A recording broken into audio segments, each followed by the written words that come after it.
Fala, meus amigos, voltamos aqui no PES Mod Sul-Americano, né? E eu tava falando sobre o Grêmio, né? Rodada do Grêmio que joga amanhã contra o Atlético Mineiro.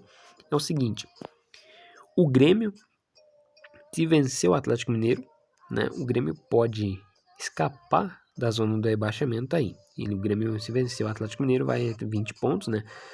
Pode tirar o Vasco, botando o Vasco dentro da zona do rebaixamento e afundando ainda mais o Atlético Mineiro e o Coritiba, né?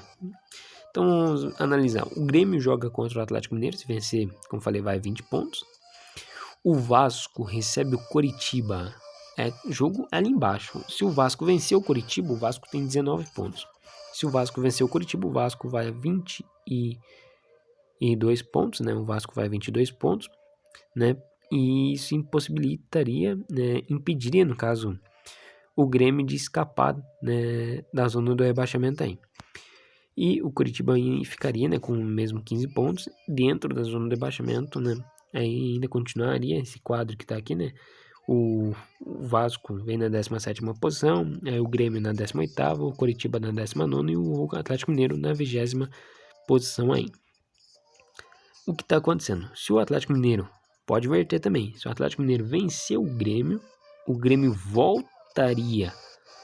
Na verdade, o Coritiba ia para a 20ª posição, mas se o Coritiba vencer o Vasco, o Coritiba tem 15 pontos. Se o Coritiba vencer o Vasco, o Coritiba vai 18 pontos. Ele vem na 18ª posição. O Atlético Mineiro vem na 19ª posição e o Grêmio volta para a 20ª posição aí. Então, isso que pode acontecer. Ou não, né? O Grêmio tem que analisar quantos saldos. O Atlético Mineiro tem muito saldo, né? Não. O Atlético Mineiro permaneceria na 20ª posição. Acabei de olhar aqui. Acabei de analisar. O Atlético Mineiro permaneceria nessa 20ª posição por saldo de gols, né? O Grêmio tem 24 gols feitos. Enquanto isso, o Atlético Mineiro tem 22. O Grêmio sofreu 49 gols. O Atlético Mineiro sofreu 53 gols. Tudo isso, né? O Grêmio tem 25 de saldo, né? E o menos 25 de saldo, no caso. E o Atlético Mineiro tem menos 31 de saldo. Olha a diferença, hein? Pro Grêmio e pro Atlético Mineiro, caso os dois igualem a 17 pontos, né? Se o Grêmio perder pro Atlético Mineiro, né? O Atlético Mineiro vai a 17 pontos. Se o Grêmio, no caso, vencer o Atlético Mineiro, né? O Grêmio vai a 20 pontos aí. Então, isso que impediria, né? A única coisa que impediria o Grêmio de sair da zona do rebaixamento é o Vasco. O Vasco, se vencer o Coritiba, impede o Grêmio de sair da zona do rebaixamento. Se o Coritiba vencer o Vasco, né? Se o Grêmio vencer o Atlético Mineiro, o Coritiba joga o Vasco da Gama para dentro da zona do rebaixamento, aí ficaria assim, Vasco na 18ª posição, né?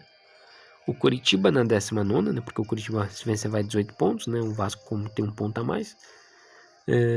E o Atlético Mineiro na 20ª posição aí. Então seria esse o quadro, né, da zona do rebaixamento, mas creio que o Grêmio não vai conseguir se recupere contra o Galo, mas contra outro clube ele não consegue não, né? Se vir tipo pegar aqui Flamengo, né? Pegar os clubes acho que dos grandes, o único que o Grêmio pode acabar perdendo é pro Corinthians e Flamengo, só esses dois.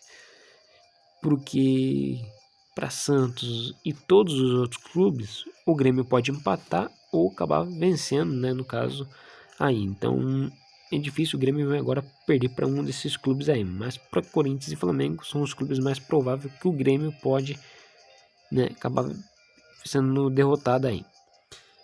Então, pessoal, é o seguinte, né? Eu queria mostrar para vocês aqui.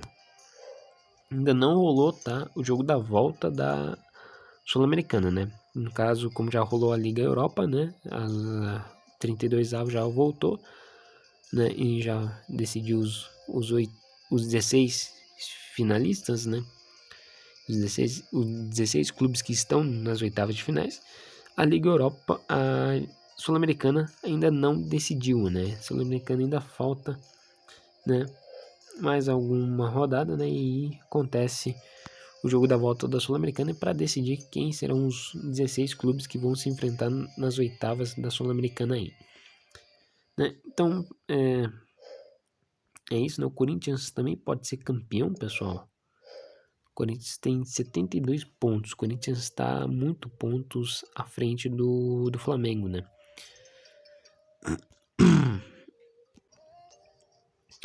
Então é o seguinte, né? O Corinthians está a 19 pontos à frente de Flamengo.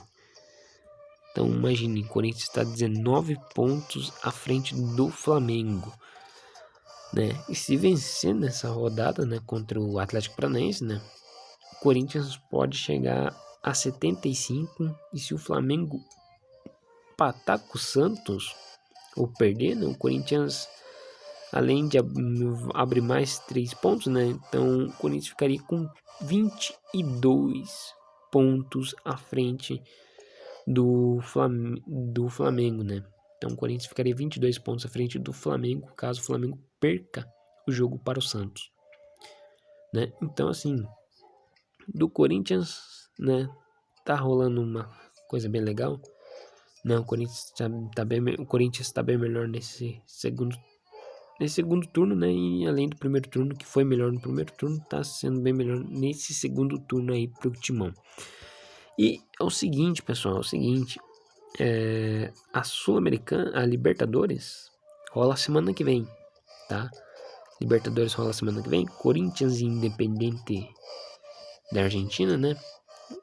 É um clássico rei, né? É um choque rei, no caso da Libertadores, né? Corinthians e Independiente. De um lado, um clube que tem 7 títulos, né? No caso, o Independiente da Argentina. E de um lado, do outro, né? Corinthians, que é o atual campeão e que tem 6 títulos da Libertadores aqui no FTS. Então, assim, né? Tá bom, né? E se passar, né? Contagem continua, né? Porque o Corinthians, se passar, pegar o Boca tem 7, Corinthians tem 6. Tá? O Boca venceu, inclusive, aqui a Libertadores, tá, pessoal? Então o Boca chegou ao 7º título.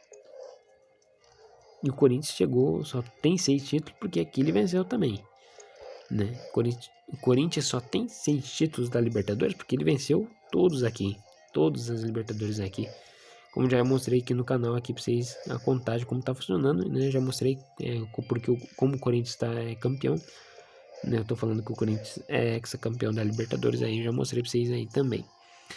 Então, pessoal, fui, né? Nós até amanhã contra Corinthians e Atlético Paranaense. Fui e é nóis aí.